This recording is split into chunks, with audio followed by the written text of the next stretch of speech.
So what other fighting games do you play? Do you play like have you played Street Fighter? Are you a fan of other fighting games besides ones that feature Marvel superheroes?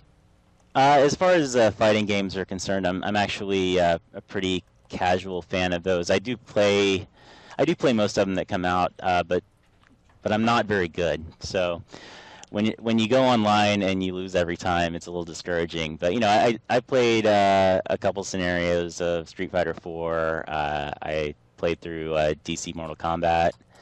Um, I guess this generation, those are the ones I've kind of focused on, and of course the re-release of Marvel vs. Capcom 2.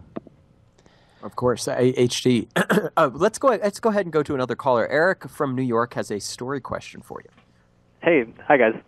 I was calling in regards to how you talked about your themes and backdrops earlier and how they're going to reflect more of the Marvel universe. And, well, I was wondering, considering, the Siege storyline and, the Peter Parker being unemployed, would those storylines have any effect in the actual story of Marvel vs. Capcom 3?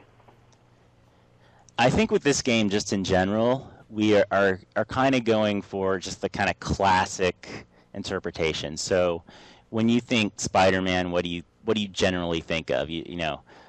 Clone.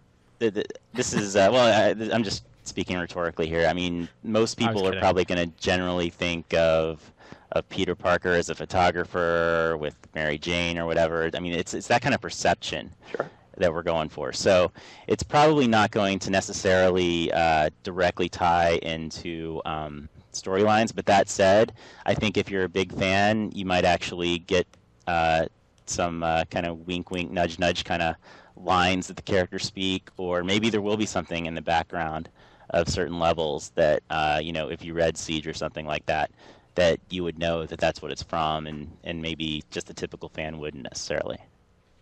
So one of our callers it's a very specific question, which I'm trying not to take too many of, but I'll just ask you directly. He wants to know if Silver Surfer is going to be in the game. I know we could do the whole show just asking characters. Yeah, I mean, I can't say yes or no to that. I can only say Hulk, Wolverine, and Iron Man from the Marvel side right now. That's all I can confirm. Oh man, I was hoping you'd forget which three you'd already told us. Wait, so I mean, but that's and a Bova, good. Right? Sort of, did I tell you about Bova? You said no to Bova, no to Lady Bova, breaking my heart. The idea of a character though that could fly. I mean, I'm assuming you're not ruling anything out. I mean, we've already talked about size, but what about characters that have interesting ways of getting around? I mean, all of those are being looked at. Iron Man flies.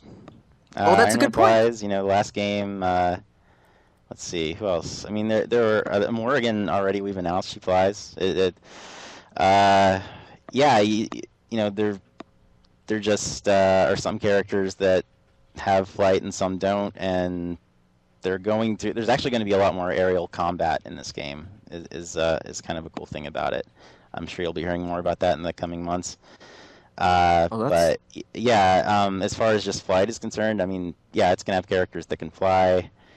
But are there any other specific kind of modes of transport you're referring to?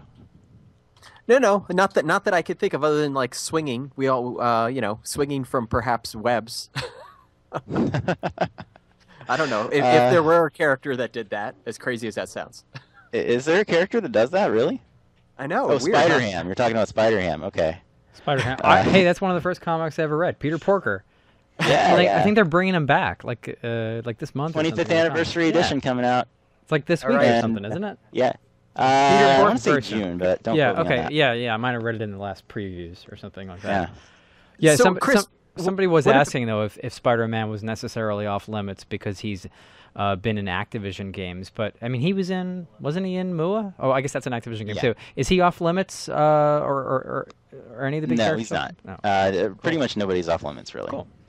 And speaking of Activision, I mean, there have been a ton of Activision games coming out from Marvel. They had Spider-Man Web of Shadows, the different Marvel Ultimate Alliance games, X-Men Origins.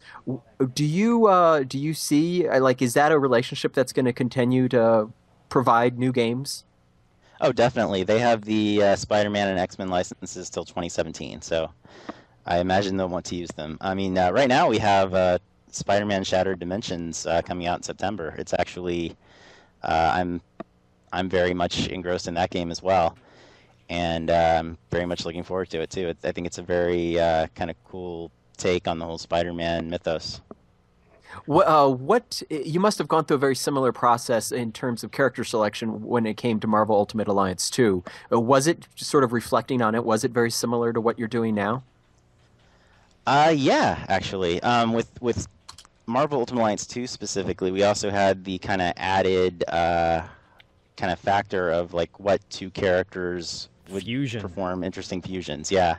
So that was another thing to consider. Of course, it was centered around the Civil War storyline, so we wanted to get some core Civil War characters in there. Like the Thunderbolts, for example. Probably wouldn't necessarily think of a character like Songbird or Penance to go in a game like that. But hey, Chris, tell those Activision people to turn those servers back on for those games. We got people raising the pitchforks. Yes, I've heard that. Get those servers back on. I hear they're working on it. I don't really know the specifics, though. All right. We'll pass. Well, thank you, Chris, for joining us, and it's been an exciting week. I think I would guess for both you and for Marvel, and for Definitely. Capcom, and we will talk to you later, hopefully, about all of the characters that you promise will not be doled out one character at a time between now and release. Hopefully not. I think you'll get them in nice chunks. And Chris, Awesome. if I can just quote one of the famous Marvel lines to you, whoopsie. See, indeed. We're gonna see it. All right, thanks again, Chris, and thank you everybody for joining us. That wraps up the show, and come next week we'll have another show for you. You've been listening to Kotaku Talk Radio.